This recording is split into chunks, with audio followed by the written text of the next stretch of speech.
toute mon espérance.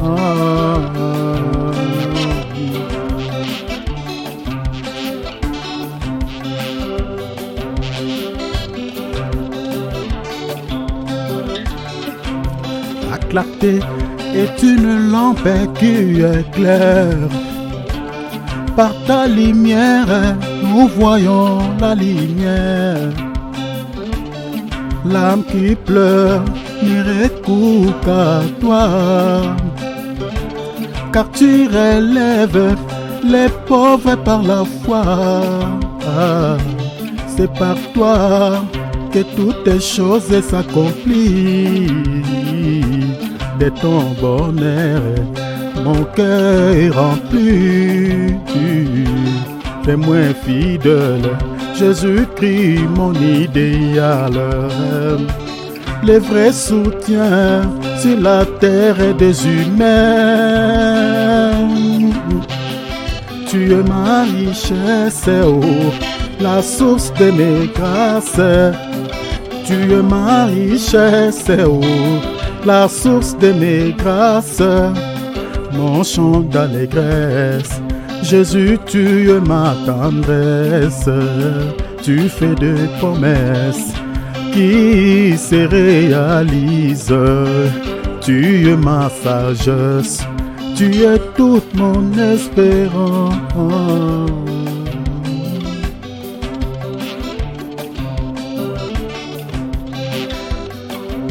Merci Seigneur.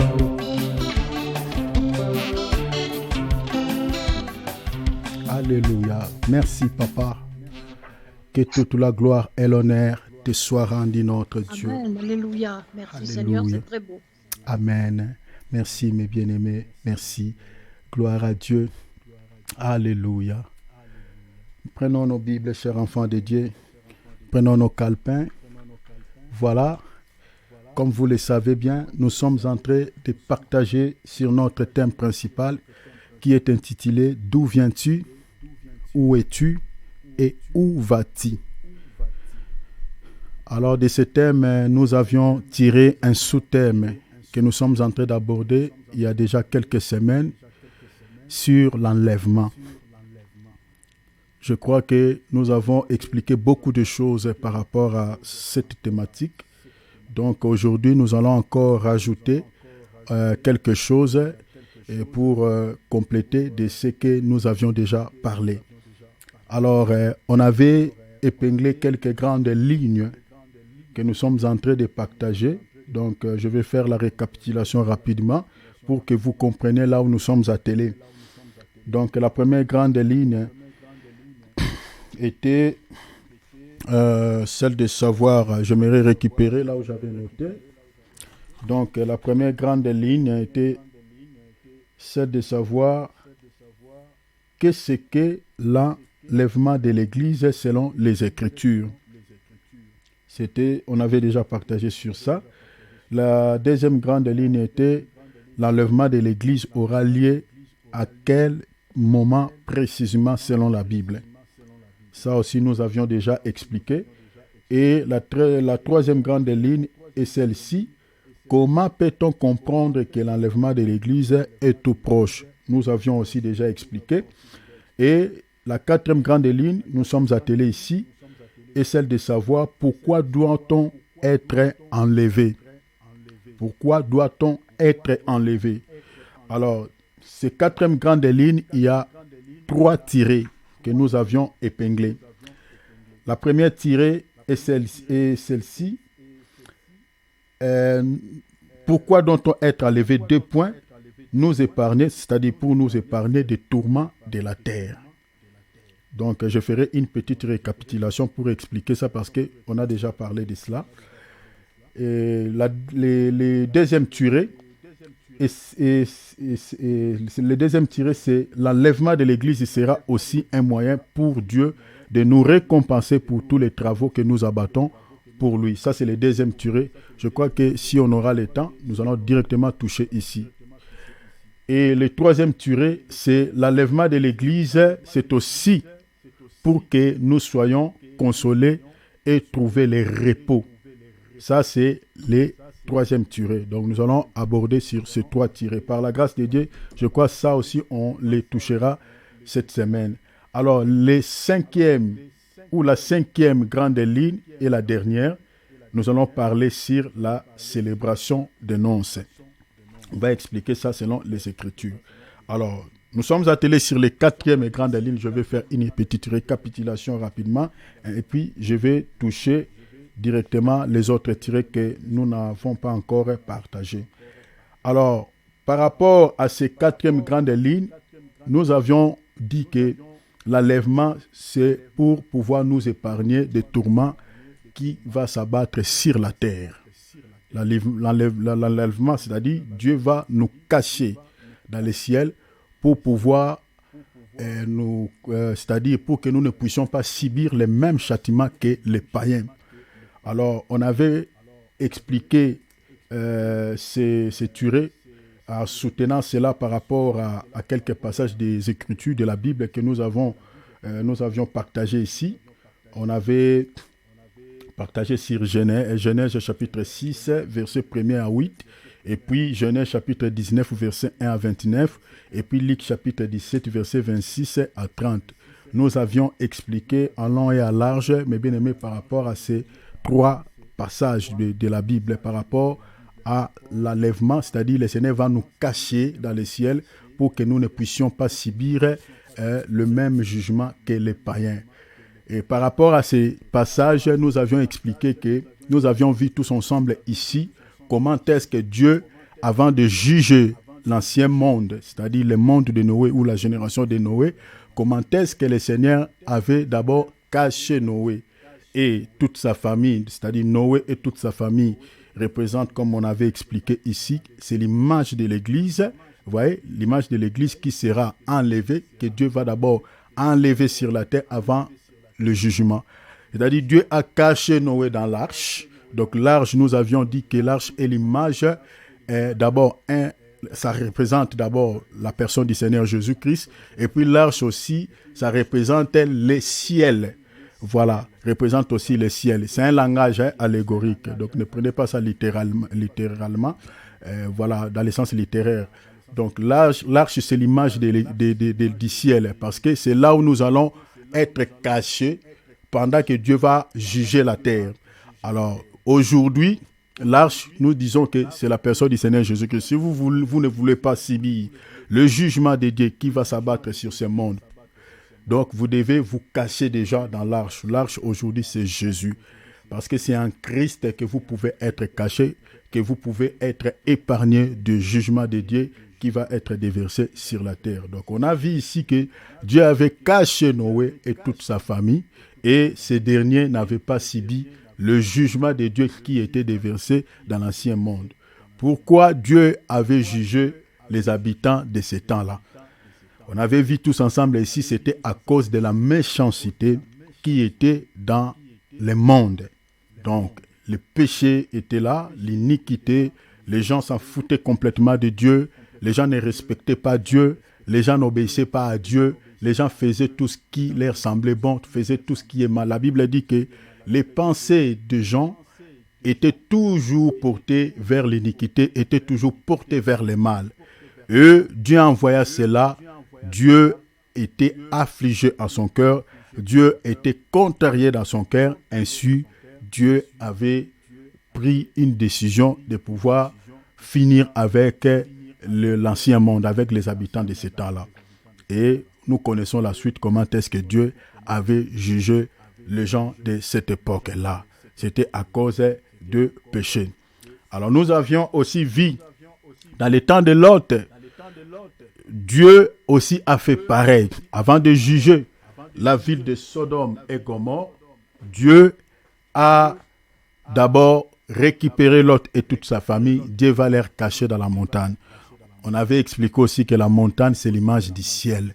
Selon quelques passages aussi qu'on retrouve dans la Bible, l'Église, le Seigneur dit, l'Église est comparée à une ville bâtie sur une montagne.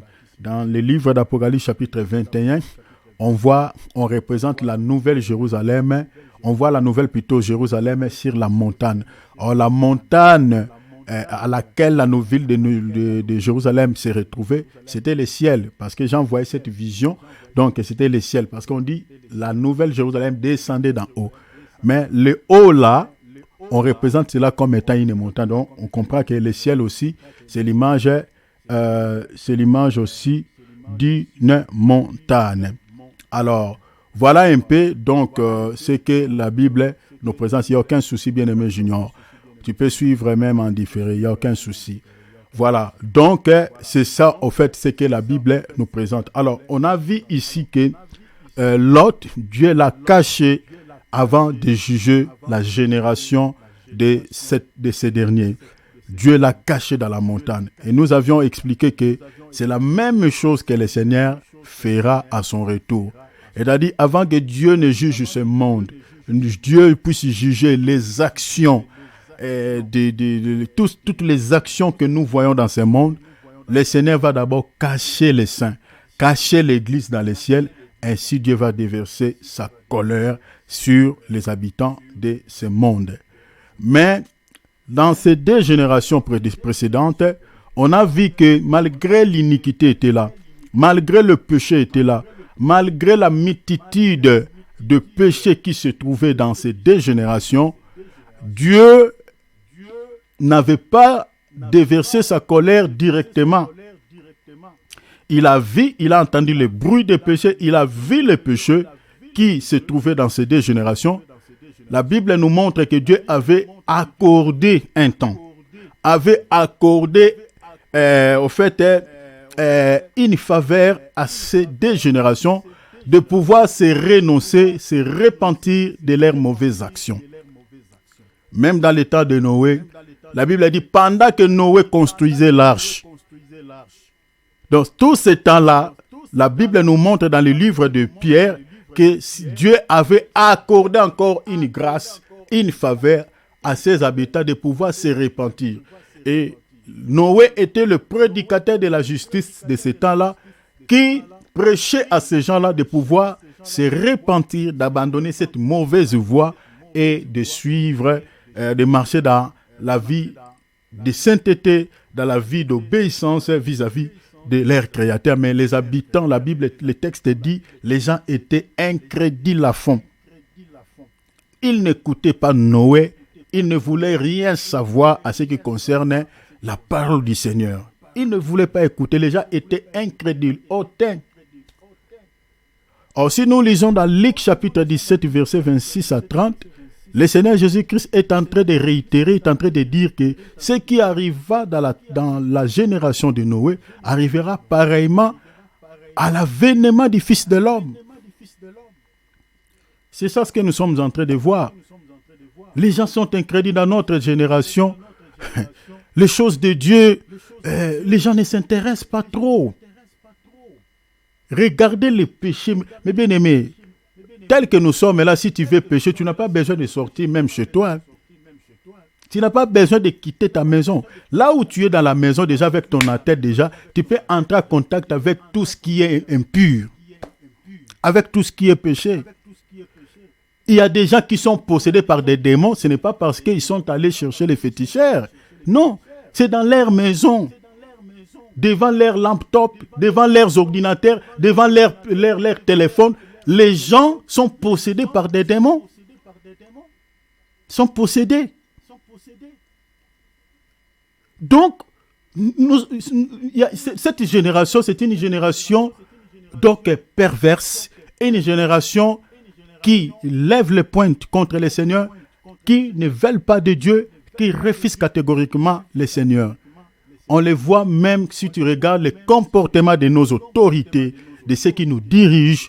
Mais bien aimés, vous allez voir qu'ils refusent délibérément le Seigneur qui les a créés, le Dieu qui les a créés. Mais bien aimés, posons-nous la question. Moi, je me pose toujours cette question. Qu'est-ce que Dieu a fait comme mal à ces gens? Pour que les gens ne les respectent pas, pour que les gens se lèvent en colère contre Dieu. Les gens, quand tu parles de Jésus, mais bien aimé, je vis déjà comme certains prédicateurs être tabassés d'emblée comme ça parce qu'ils parlent tout simplement de Jésus. Moi qui vous parle là, on m'a déjà jeté de l'eau dans les corps parce qu'on parlait de Jésus. On m'a lavé bien là, comme si je ne m'étais pas lavé chez moi. On m'a lavé. On a puisé l'eau dans un seau comme ça, on m'a lavé comme ça. Parce que je parlais. Que Dieu pardonne ces messieurs. Parce qu'on parlait de Jésus, j'étais avec mon frère. Les insultes même n'en parlons pas, tel que je suis là. Dans ces pays ici, là où je prêche, on m'a insulté. Parce que je parle. Donc, mais quand tu te poses là, qu'est-ce que je dis de mal? Parce que tu parles de Jésus. Alors, tu te poses, pourquoi ces gens-là ont la méchanceté, la colère contre Jésus? Dans nos gouvernements, regarde les lois. Les gens choisissaient délibérément Satan. Regardez ce qui s'est passé, comme je vous avais dit ici, au Brésil, mes bien-aimés. Les gens humilient Jésus comme si Jésus les a fait. Qu'est-ce que Jésus les a fait?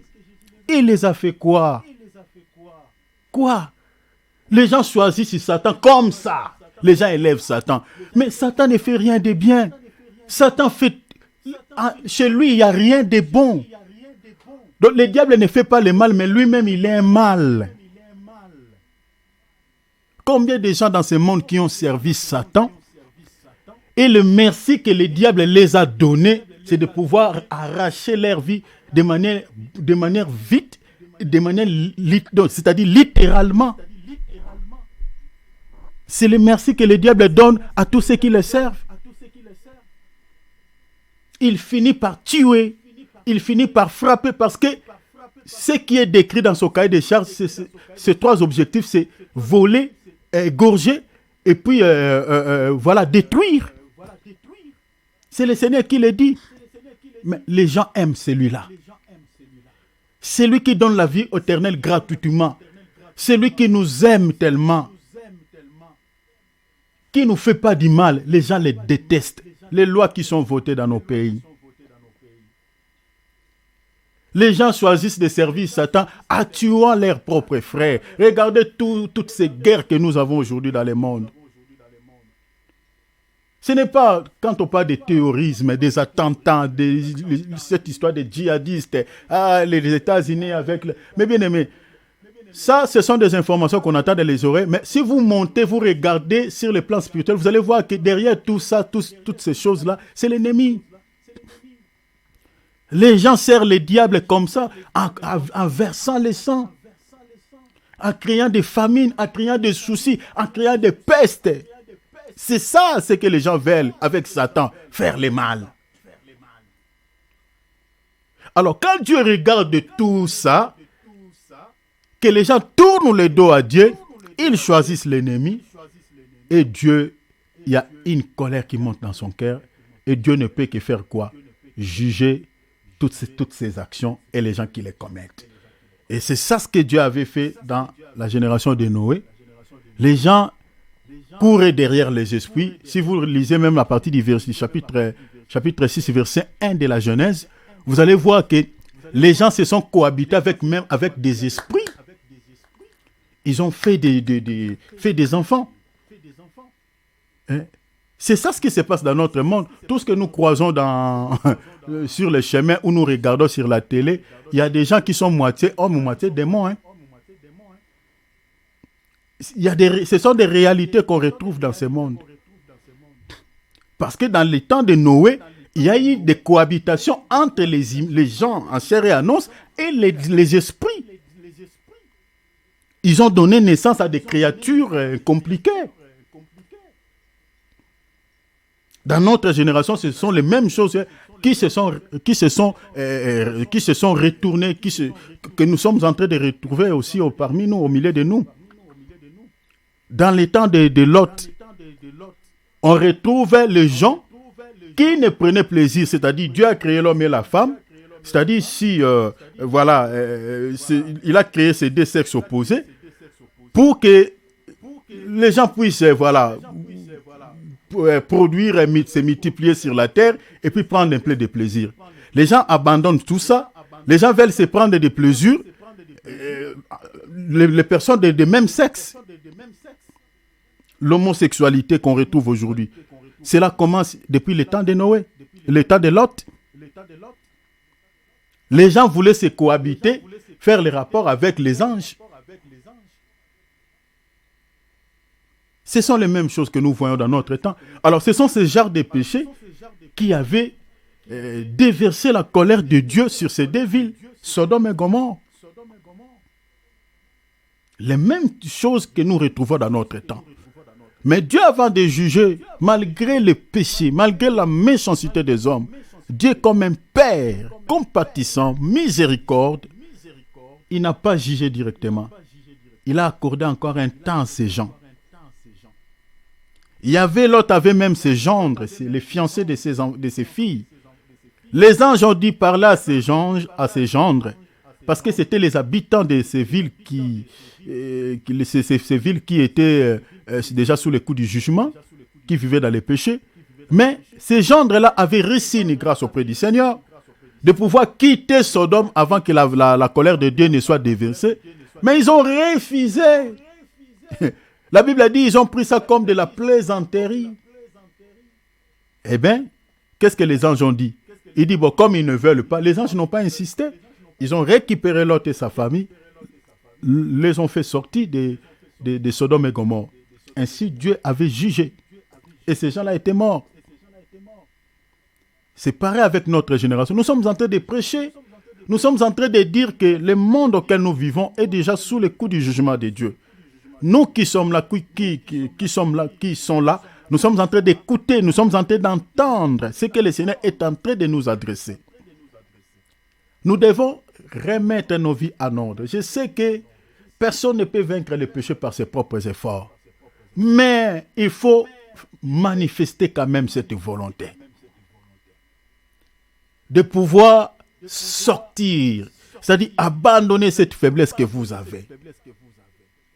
Parce qu'il n'y a pas de trois choses qui fera rater les gens le ciel, c'est seulement les péchés.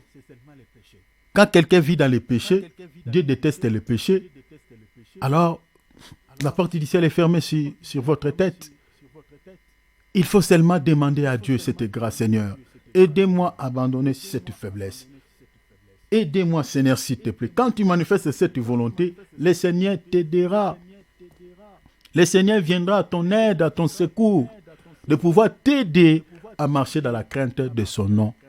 Mais si tu récupères ces péchés comme étant ta faiblesse, comme étant ton péché chéri, et tu veux demeurer dans ça, ce n'est pas bien.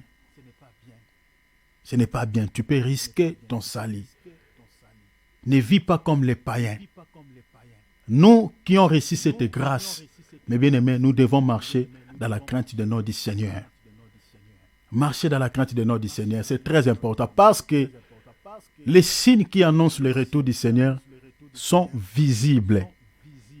Ne sont plus quelque chose caché, sont visibles. Les prophéties sont en train de s'accomplir nuit et jour sous nos yeux, mais il y a beaucoup qui ne fassent pas attention. Je vous avais démontré ici sur Matthieu 24 bien de prophéties qui se sont accomplies déjà. De nombreuses prophéties qui sont déjà accomplies. Il n'y en a que peu qui sont en cours. Donc, le Seigneur est tout proche à la porte.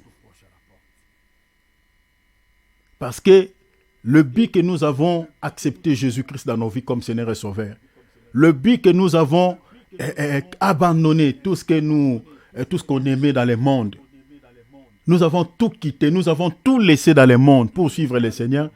Ce n'est pas d'abord pour tout ce qui est matériel, parce que le Seigneur nous le donne aussi. Mais ce qui est principal, ce qui est primordial, c'est d'abord le salut éternel, cette vie sans fin, la vie sans fin, la vie éternelle. Vous voyez, c'est pour ça. Et ainsi, Dieu peut aussi régler quelques soucis que nous avons dans la chair. Mais le primo, c'est la vie éternelle. Mais cette vie, Dieu le donne gratuitement, mais il faut le conserver. Il faut la protéger par la vie de sanctification, par la crainte du nom du Seigneur. C'est très important. Et ceux qui n'ont pas encore donné leur vie à Jésus-Christ, qui nous écoutent pendant que nous sommes en train de parler là, c'est le temps de s'abriter dans l'arche. Parce que très bientôt, il y aura les déluges. Le déluge ne sera plus comme la pluie qui était tombée au temps de Noé, mais le déluge qui va frapper le monde auquel nous vivons, ça sera le jugement de Dieu, c'est-à-dire c'est l'enfer, c'est le lac de feu parce que c'est là où Dieu va juger les impies. Donc c'est le temps de pouvoir s'abriter, parce que la Bible dit Dieu ne nous a pas appelés à la condamnation, mais à l'acquisition du salut. Et l'enfer ou les lacs de feu n'a pas été créé pour l'être humain, mais cela a été créé pour le diable et ses anges. C'est ça ce que le Seigneur Jésus-Christ dit dans Matthieu chapitre 13. Mais il y a beaucoup qui iront avec les diables et les démons en enfer parce qu'ils les suivent. Donc si vous voulez être épargné de l'enfer, suis Jésus, ne suis pas les diables. Parce qu'en suivant les diables est tenté de te conduire en enfer. Alors, on avait vu tous ensemble ici, j'avais longuement parlé par rapport à ces choses. Alors, directement, je touche le deuxième tuerie. Le deuxième tuerie est intitulé, j'aimerais d'abord lire, c'est quoi le deuxième tuerie? C'est par rapport aux récompenses. J'aimerais lire ça. Le deuxième tuerie, c'est l'enlèvement sera aussi un moyen pour Dieu de nous récompenser pour tous les travaux que nous abattons pour lui. Donc l'enlèvement de l'Église d'abord, c'est pour que nous abritons dans les ciels, c'est-à-dire nous épargner des tourments, des tourments de Dieu qui va s'abattre sur la terre, sur le jugement de Dieu. Et puis, ça sera aussi un moyen pour Dieu de pouvoir nous récompenser pour tous les travaux que nous abattons pour lui. Mais maintenant, ici, nous allons expliquer ces récompenses-là, parce que les chrétiens entendent toujours que Dieu va nous récompenser pour tous les travaux que nous sommes en train, les services que nous sommes en train de les rendre. Mais quelles sont ces récompenses que Dieu va nous donner au ciel? Ces récompenses que le Seigneur va nous offrir, va nous accorder au ciel. Quels sont ces types de récompenses? C'est ça ce que nous voulons partager, parce que quand nous y serons enlevés, le Seigneur va nous récompenser. Mais il faut retenir aussi que sur la terre, d'une manière ou d'une autre, le Seigneur aussi nous récompense. Sur la terre, le Seigneur aussi nous récompense. J'aimerais d'abord qu'on lise cette écriture avant que nous puissions lire les autres passages. J'aimerais qu'on lise ça. Je suis dans le livre, je crois Matthieu 19. J'aimerais qu'on lise ça. Matthieu 19, lisons d'abord ça. Ici, je vais vous expliquer une autre type de récompense qu'on retrouve dans la Bible. Voilà, quand on a trop de papier, des fois, il y a d'autres qu'on ne les retrouve pas. Voilà, donc, c'est dans Matthieu. Donc, prenez déjà, je crois, c'est Matthieu 19. On va lire Matthieu 19.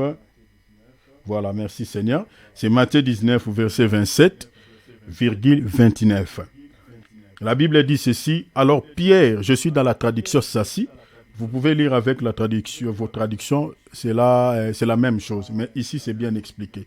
Alors, Pierre, prenant la parole, lui dit, pourquoi nous autres, Pierre prenant la parole lui dit, pourquoi nous autres, vous voyez que nous avons tout quitté. Suivez bien ce que Pierre dit. Nous avons tout quitté. Je reviendrai ici pour vous expliquer une type de récompense par rapport à cette écriture. Vous voyez que nous avons tout quitté et que nous vous avons suivi. Ça, l'apôtre Pierre s'adresse au Seigneur. Quelle sera donc la récompense que nous en recevrons? Verset 29, là maintenant le Seigneur répond.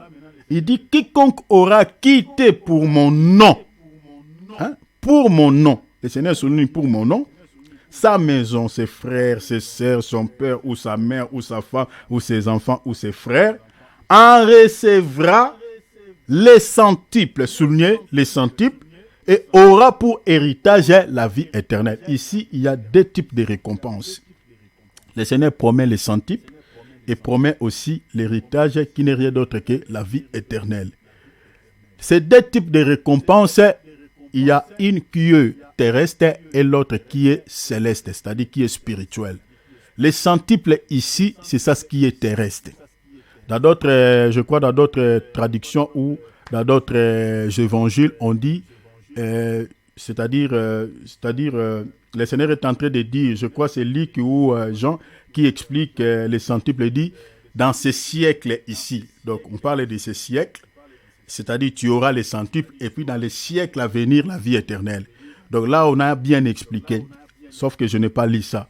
Donc je crois que c'est Luc qui explique ça comme ça. Il dit dans ces siècles ici et dans les siècles à venir. Donc les centuples, c'est pour les siècles ici. Les centuples peuvent expliquer quoi? Peut expliquer les mariages, peut expliquer le travail, un bon travail que le Seigneur peut te donner, peut expliquer aussi la bénédiction, c'est aussi la santé, peut expliquer aussi la maternité, parce qu'il y a d'autres qui le cherchent, peut expliquer tout ce dont qui peut faire notre bonheur, tout ce qui peut faire notre joie. C'est les centuples. Vous voyez, ça dans les siècles présents. Mais dans les siècles à venir, c'est la vie éternelle. Donc, ça, ce sont deux types, de manière grosso modo, c'est deux types de récompenses qu'on retrouve dans la Bible. Mais quand on sera enlevé, les récompenses, là, maintenant, ça n'a rien à voir avec les centuples.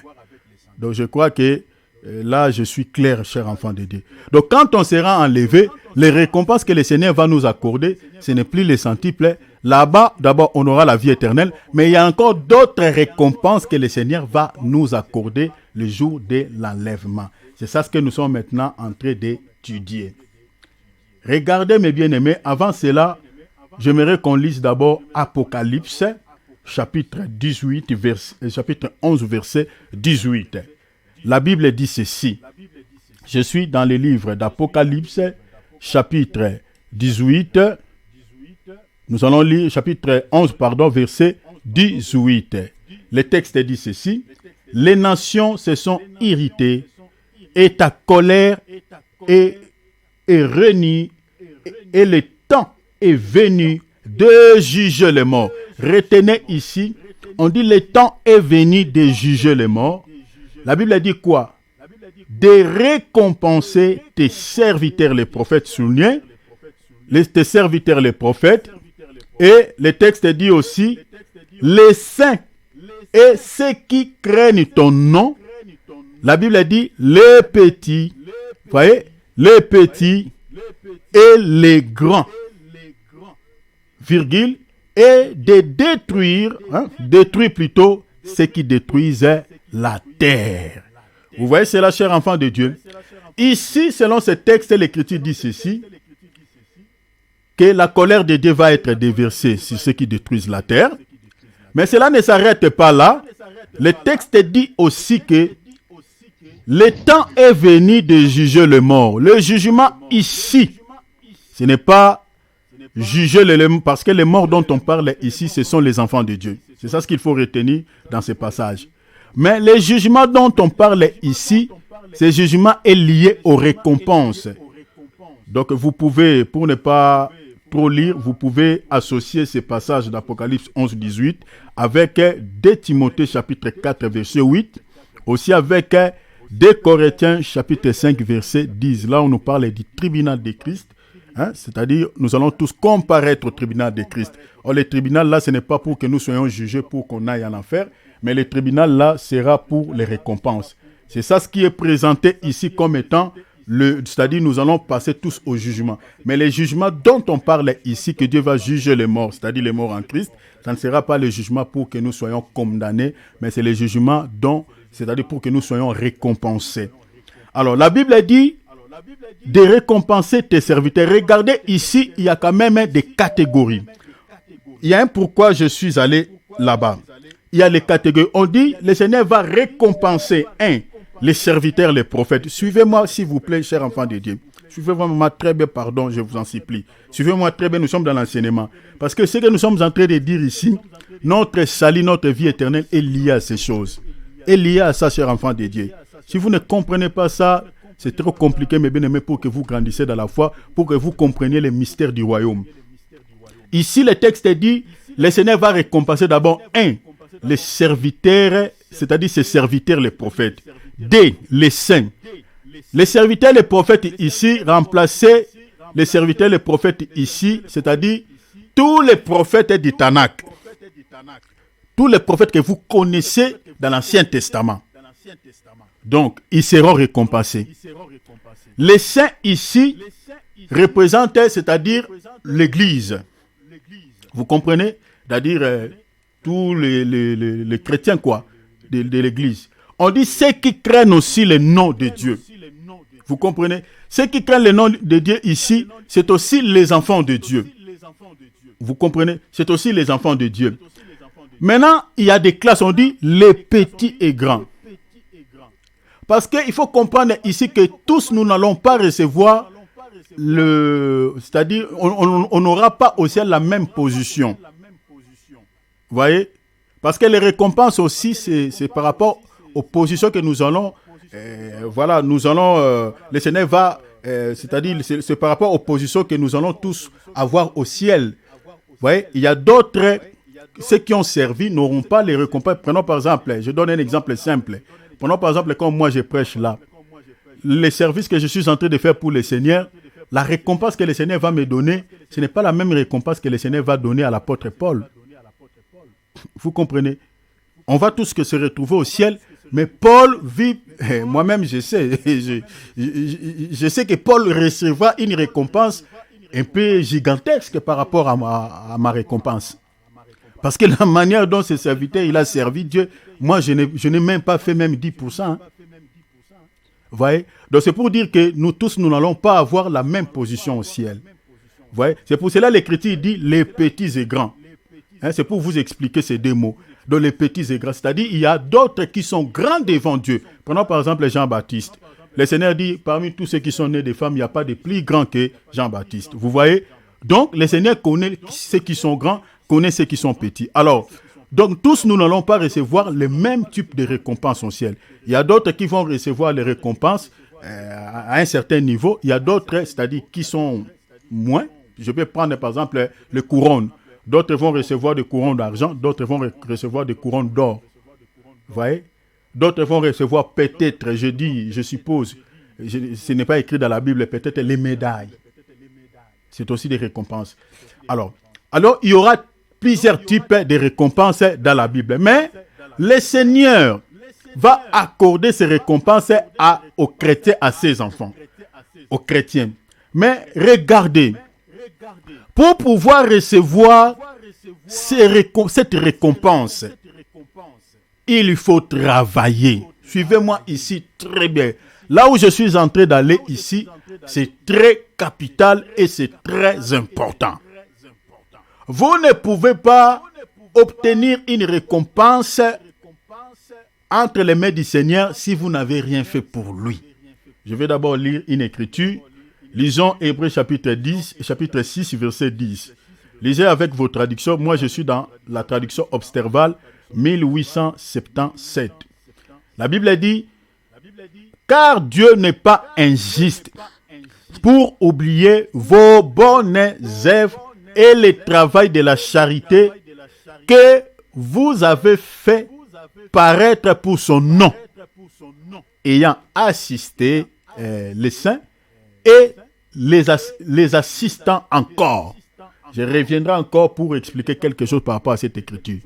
Donc vous voyez ici, on est en train de dire que le Seigneur n'oublie pas le travail que nous sommes en train les services que nous sommes en train de les rendre, c'est-à-dire les travaux que nous abattons pour lui. Le Seigneur n'oublie pas cela. Il les reconnaît. Il sait que nous sommes en train de se sacrifier. Nous sommes en train de travailler pour lui. Alors la question est celle-ci. Qui sont ces gens-là qui travaillent pour le Seigneur? Qui travaillent pour le Seigneur? Ou soit qui sont censés de pouvoir travailler pour le Seigneur? La réponse ici, c'est tous les chrétiens. C'est tous les chrétiens.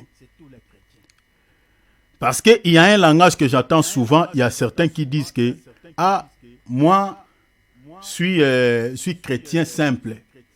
Je ne suis qu'un fidèle simple. Moi, les histoires de servir dans l'église ou de servir Dieu là, moi, je ne suis pas appelé à ça. Je suis là seulement pour écouter la parole et puis c'est bon, c'est fini pour moi, je pars. » je suis un chrétien simple. L'histoire là de servir, prêcher la parole, prendre une responsabilité à l'église, ça je laisse ça aux autres. Une personne qui dit une telle chose, c'est un chrétien qui n'a pas compris pourquoi il est chrétien, qui n'a pas la connaissance des Écritures. Pourquoi je dis cela? Parce que nous allons recevoir des récompenses. Je vais vous expliquer tout à l'heure les types de récompenses qu'on retrouve dans la Bible. Vous allez voir, il y en a tellement. Ce chrétien-là ne connaît pas pourquoi il est chrétien et ne connaît pas les choses de Dieu. Les récompenses, le Seigneur va accorder les récompenses à tous les chrétiens qui travaillent pour lui. Dans l'église corps du Christ, il n'y a pas un chrétien simple ou un chrétien qui ne fait rien. N'existe pas dans le royaume de Dieu.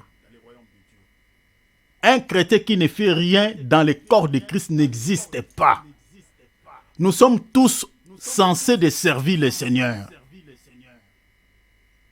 Je peux dire que c'est aussi une obligation, quoi.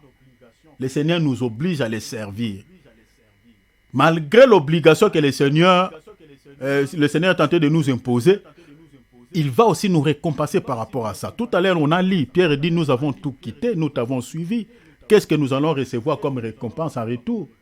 Le Seigneur a promis, il a dit. Vous voyez? Mais si vous regardez par exemple l'appel de Pierre, Pierre qui était le premier chrétien, ce n'est pas Pierre qui avait suivi le Seigneur, c'est avec une obligation, le Seigneur dit, laisse ce que tu fais, suis-moi. Suis-moi. Le Seigneur lui dit que je te ferai pécheur d'hommes. Pierre n'a pas choisi à servir le Seigneur, n'a pas choisi de devenir apôtre, mais c'est le Seigneur qui lui a imposé cette fonction. Il dit, tu dois me servir.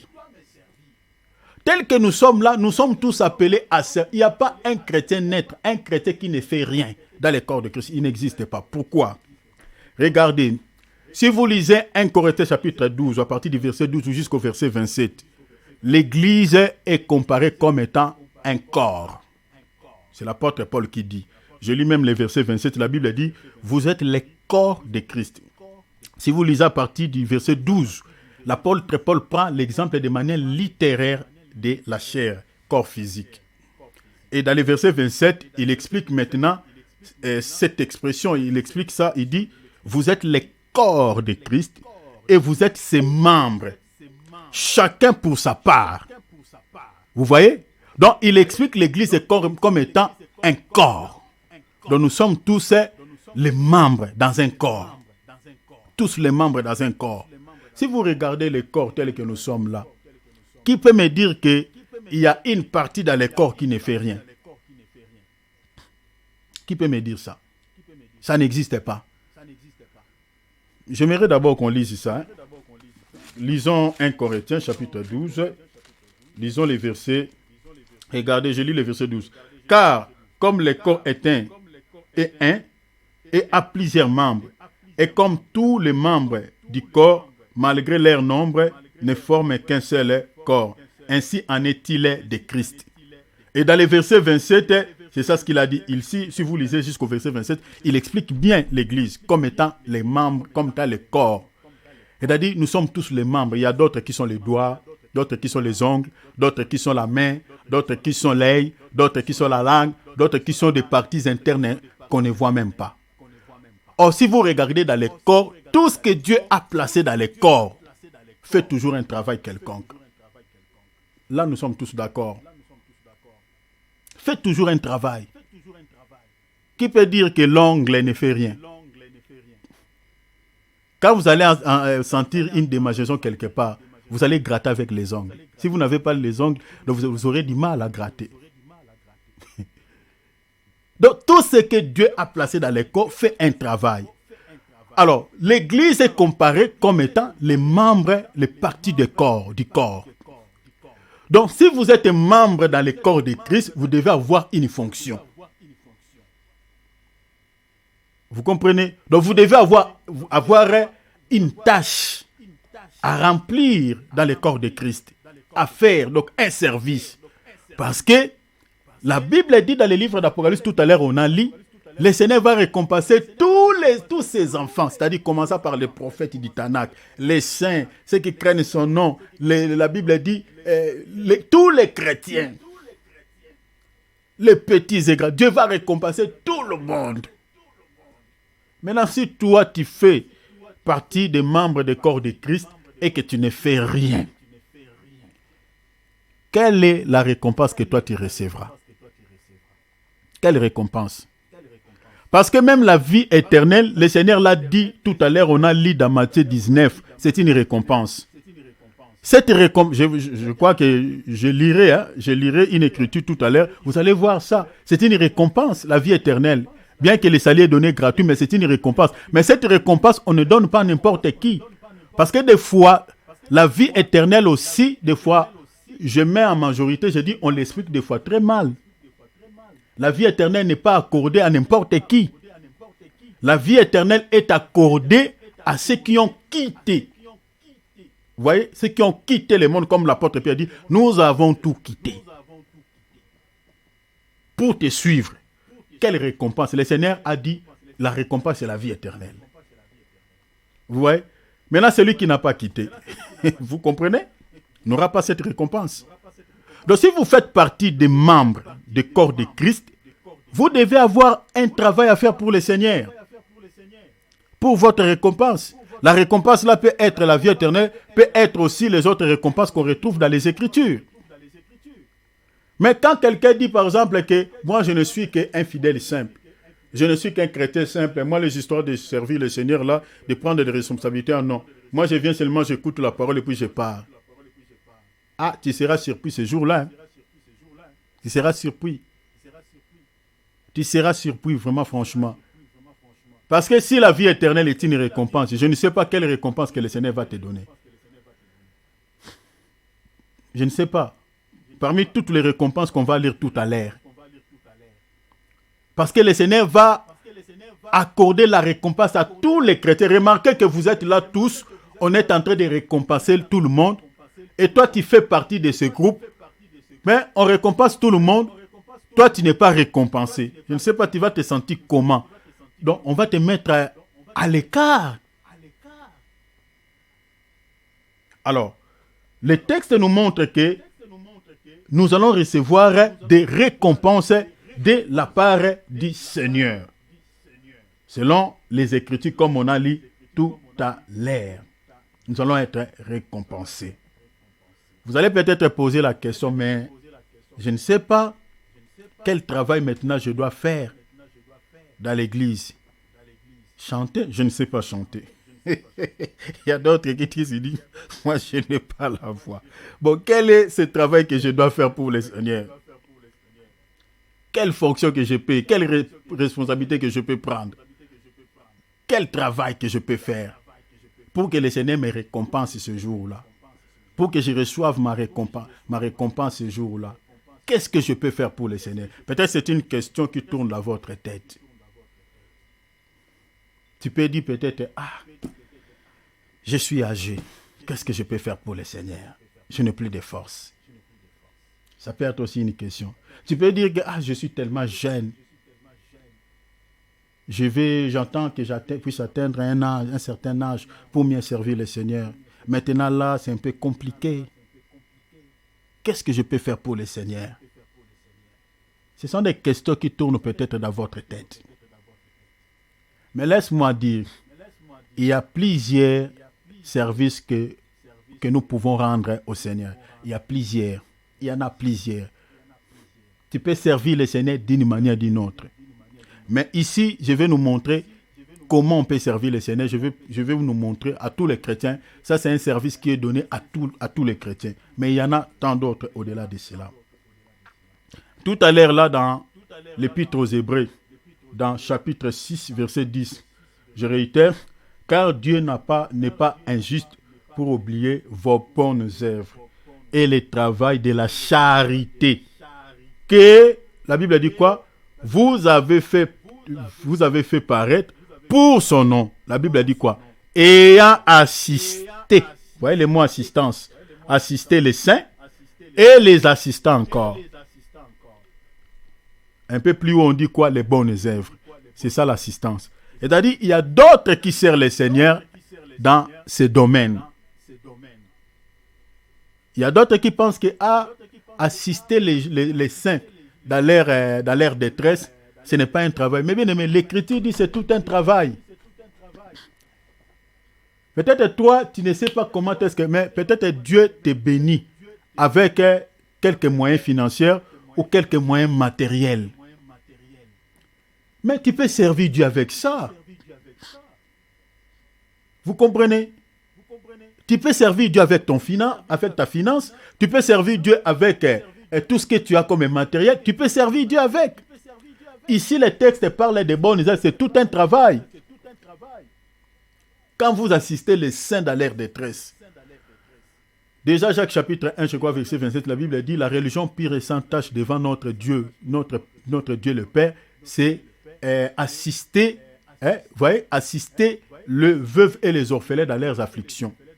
Les veuves, là, d'abord, quant à la chair comme ça, c'est les chrétiens qui sont veuves et orphelins physiques. Mais dans un autre langage, sur le plan spirituel, la veuve et l'orphelin, c'est aussi un chrétien.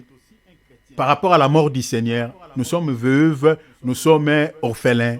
Parce que Jésus est notre mari, nous sommes son épouse. Jésus aussi est notre père, nous sommes aussi ses enfants. Maintenant, par rapport à sa mort, nous sommes orphelins. Par rapport à sa mort aussi, nous sommes veuves. Donc, c'est-à-dire la veuve et l'orphelin qu'on peut assister aujourd'hui, c'est tous les saints qui sont dans la détresse. Et en faisant ça, ce travail-là, tu es en train de servir, selon Hébreux 6:10. Vous voyez? Ça, c'est aussi une des fonctions que vous pouvez encimer pour que vous soyez récompensé ce jour-là. Autre chose aussi, autre travail que vous pouvez faire pour le Seigneur, c'est aussi gagner les âmes. Gagner les âmes. Pour que vous soyez récompensé ce jour-là. C'est aussi gagner une âme. Le Seigneur dit, si vous lisez, j'aimerais qu'on lise ça, je suis dans 2 Corinthiens chapitre 5, verset 18. Ça, c'est un ministère qui est donné à tous les chrétiens sans exception. Aucun chrétien ne peut dire que « Ah, moi, je ne sais pas prêcher. Ah, moi, je ne sais pas comment faire pour gagner. » Tout chrétien est censé, est appelé à pouvoir sauver des âmes. Tout chrétien sans exception. Tout chrétien. Je suis dans 2 Corinthiens. Si là où tu habites, il y a des gens, sache-le que le Seigneur te regarde. Si tu as eu déjà le temps de parler de son nom aux gens qui t'entourent. Ici, je suis dans 2 Corinthiens chapitre 5, versets 18 à 19. Suivez bien la lecture, vérifiez chez vous là-bas, avec vos Bibles aussi. La Bible dit, « Et tout cela vient de Dieu, qui nous a réconciliés, vous comprenez, avec lui par le Christ, et qui nous a donné, veillez à ce que je suis en train de lire, qui nous a donné le ministère de la réconciliation. » Vous voyez cela? Déjà, pour que vous compreniez bien le sens du verset 18, je commence au verset 17. « Si quelqu'un est en Christ, il est une nouvelle création. Les choses anciennes sont passées. Voici toutes choses sont devenues nouvelles. » Donc vous comprenez que ici, quand quelqu'un vient de se convertir, donne sa vie à Jésus, accepte Christ dans sa vie comme Seigneur et Sauveur, devient automatiquement une nouvelle créature. Du moment où vous avez accepté Christ, vous êtes passé par l'eau de baptême, vous devenez une nouvelle création. Maintenant, la Bible dit quoi? Les choses anciennes sont passées, toutes choses sont devenues nouvelles. La Bible dit, et tout cela vient de Dieu. C'est-à-dire, les choses que Dieu va mettre, les choses nouvelles que le Seigneur va habiter dans ton corps, parmi ces choses-là, ce sont les fruits de l'esprit, bien évidemment. Vous voyez, la Bible dit, cela vient de Dieu. Dieu là, la Bible dit, qui t'a réconcilié. Qui y a réconcilié avec lui. Avec lui là, c'est Jésus. Par Christ.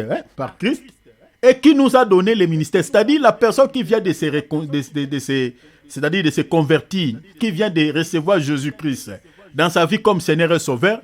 L'Écriture dit que du moment où il a accepté le Seigneur dans sa vie et qu'il est passé par l'eau de baptême et qu'il devient chrétien, né de nouveau, converti, il a maintenant le Saint-Esprit.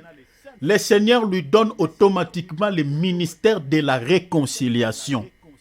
Ce ministère-là, c'est quoi? La suite, c'est dans le verset 19. Car Dieu étant en Christ, en réconciliant le monde avec lui-même, en n'imputant point aux hommes leurs offenses. La Bible dit quoi? Et il a mis en nous la parole de la réconciliation. Je lis le verset 20. On dit, nous faisons donc les fonctions d'ambassadeurs pour Christ, comme si Dieu exhortait par nous. Nous vous en supplions au nom de Christ, soyez réconciliés avec Dieu. Donc vous comprenez, la Bible a dit, comme il a réconcilié le monde avec Christ, il nous a donné aussi le même ministère, c'est-à-dire de réconcilier le monde avec lui. Donc chaque chrétien, il a reçu ce ministère de réconcilier le monde avec Christ. De réconcilier ici, quand on parle de réconciliation, c'est-à-dire c'est que le monde avec Christ ne vivent pas dans un bon climat. À cause de quoi? À cause du péché. Parce que les gens vivent dans le péché, les gens vivent dans un climat qui n'est pas bien avec Dieu. Maintenant, il faut quoi? Il faut rétablir la paix, rétablir la réconciliation entre les hommes et Dieu. Alors, qui vont jouer la médiation pour réconcilier le monde avec Dieu? C'est nous, les chrétiens. Donc, ça dit, chaque chrétien a reçu le mandat du moment où il a cru, du moment où il a reçu Jésus dans sa vie comme Seigneur et Sauveur. Le Seigneur lui a donné ce ministère de réconcilier les gens qui l'entourent avec le Seigneur. C'est-à-dire réconcilier tous ces païens que nous connaissons dans le monde avec Dieu. C'est-à-dire il faut regarder là où tu es, là où tu vis. Tu dois regarder les païens là. Toi, en tant que chrétien, le Seigneur te regarde. Parce que ce jour-là, il te dira, mon fils, ma fille, tu vivais dans un parage où il y avait plein de païens. Tu voyais avec tes yeux. Mais tu n'as jamais ouvert ta bouche pour parler de moi à ces gens-là afin que je les sauve. Tu n'as jamais parlé. Tu as oublié ton rôle en tant que chrétien. Tu as oublié que tu avais reçu le ministère de la réconciliation, de réconcilier ces gens-là. Mais tu as gardé ce salut. Tu as gardé ma parole pour toi-même. Chers enfants de Dieu, ce jour-là, il y a beaucoup de gens qui seront surpris. C'est le moment. Beaucoup diront, Seigneur, moi je n'avais pas entendu. Vous avez entendu. Tout à l'heure, là, j'ai parlé. Je fais ma part. C'est-à-dire, nous sommes tous tels que là, nous sommes tous censés à pouvoir prêcher. Ce n'est pas moi seul. Là où tu es, fais ton travail. Parce qu'il y a une récompense qui nous attend. Parce que le jour de l'enlèvement, le Seigneur va nous récompenser. Il y a plusieurs types de récompenses. Personne ne connaît sa récompense. Je vous ai dit tout à l'heure que la vie éternelle aussi, c'est une récompense. Le Seigneur l'a dit. Je lis dans Matthieu chapitre 18, dans la traduction Sassi. J'aimerais réitérer, lire ça. Je suis Matthieu 19, 27,29. Je suis dans la traduction Sassi. C'est la question que l'apôtre Paul a posée. Il dit, alors Pierre prenant la parole lui dit, pour nous autres, vous voyez que avons tout quitté et que nous vous avons suivi. L'apôtre Pierre souligne, dit, quelle sera donc la récompense que nous en recevrons? Le Seigneur dit, quiconque a quitté pour mon nom, il a dit sa maison, ses frères, tous ainsi de suite. Il dit, en recevra les sentiments, il dit, aura aussi pour héritage la vie éternelle. Donc la vie éternelle aussi, c'est une récompense. Alors, qui connaît le type de la récompense que le Seigneur va lui donner ce jour-là au ciel? Va recevoir ce jour-là. Personne. Mais sers. Sers le Seigneur là où tu es. Le ministère qui est plus puissant. C'est-à-dire là, tu n'as pas besoin même d'être dans une assemblée, mais tu peux prêcher l'évangile. Tu peux gagner une âme. Tu peux parler de Jésus à quelqu'un. Même sur le chemin. Même là où tu es, tu peux annoncer. Regarde, moi je suis là. Je suis dans la maison, non? Regarde ce que j'ai créé. Je fais. Je travaille. Non, ce n'est pas obligé d'aller dans une assemblée quelconque. Mais je sers, là je sers. Vous êtes là, je vous sers. Vous aussi, vous devez faire la même chose pour les autres. Parce qu'il y a une récompense. Alors, au-delà de ça, vous pouvez aussi servir Dieu dans votre assemblée locale. Vous voyez? Vous pouvez aussi servir Dieu. Occuper aussi une fonction quelconque, servir Dieu. C'est très important. Alors ça, c'était pour vous expliquer que nous sommes tous appelés à servir Dieu parce que le Seigneur va récompenser tous les chrétiens. Il n'y a aucun chrétien qui va manquer une récompense. Tous, nous allons recevoir, mais il faut servir. Alors, quels sont maintenant les types de récompenses que le Seigneur nous allons recevoir de la part du Seigneur? Il y en a plusieurs types de récompenses selon les Écritures. Il y en a tellement. Je regarde aussi mon temps. Voilà, dans 5 minutes, je vais m'arrêter. La première récompense, on va continuer ça même le mercredi parce que demain, c'est le serviteur de Dieu, Jétro, qui va intervenir. La première récompense qu'on retrouve dans la Bible, la première récompense qu'on retrouve dans la Bible, se trouve dans le livre de Jacques, chapitre 1er, verset 12, et Apocalypse, chapitre 2, verset 10. Ça, c'est le premier type de récompense qu'on retrouve dans ces deux passages. C'est la couronne de vie. La couronne de vie. Nous allons lire ces deux écritures. Avant qu'on lise, c'est cette récompense, la couronne de vie. C'est une récompense, cette récompense est donnée plutôt aux chrétiens qui supportent les épreuves, les tribulations, les afflictions que l'ennemi nous impose. Et donnée aussi aux chrétiens qui ont tout quitté pour suivre le Seigneur. Je répète, je suis dans Jacques chapitre 1 verset 12, Apocalypse chapitre 2 verset 10. On nous parle d'une récompense qui n'est rien d'autre que la couronne de vie. La couronne de vie est une récompense que le Seigneur va accorder à une catégorie de chrétiens. Mais qui sont ces chrétiens-là qui vont recevoir cette récompense? Cette récompense, je dis que ce sont les chrétiens qui supportent les épreuves, les tribulations, c'est-à-dire toutes les afflictions que l'ennemi nous impose, ou les épreuves que le Seigneur est en train de permettre que nous puissions traverser, et les chrétiens qui ont quitté tout dans le monde pour pouvoir quoi? Suivre le Seigneur. Lisons la Bible. Vous allez comprendre cela par rapport à ces écritures. Je suis dans Jacques, chapitre 1er, verset 12. Suivez bien la lecture. Je vais m'arrêter dans 3 minutes. Heureux l'homme qui supporte patiemment la tentation. Dans d'autres traductions, on dit l'épreuve ou les épreuves. Car après avoir été éprouvé, vous voyez, la Bible a dit, il recevra comme récompense quoi? La couronne de vie que le Seigneur a promis à ceux qui l'aiment. Donc cette récompense, couronne de vie, on donne cela à une personne qui a supporté les épreuves. Ce n'est pas n'importe qui. Donc ceux qui méritent cette couronne, ce sont des gens qui ont supporté les épreuves. C'est-à-dire ce sont des gens qui n'ont pas cédé au moment des épreuves. Attends, je lis d'abord et puis on va commenter un tout petit peu. Lisons Apocalypse chapitre 2, verset 10e. Ne crains pas de ce que tu vas souffrir. Vous voyez, ce que tu vas souffrir. Voici le diable jettera quelques-uns de vous en prison. Vous voyez la persécution, les tribulations. Afin que vous soyez éprouvés. Et vous aurez une tribulation de 10 jours. Le Seigneur dit quoi? Sois fidèle jusqu'à la mort.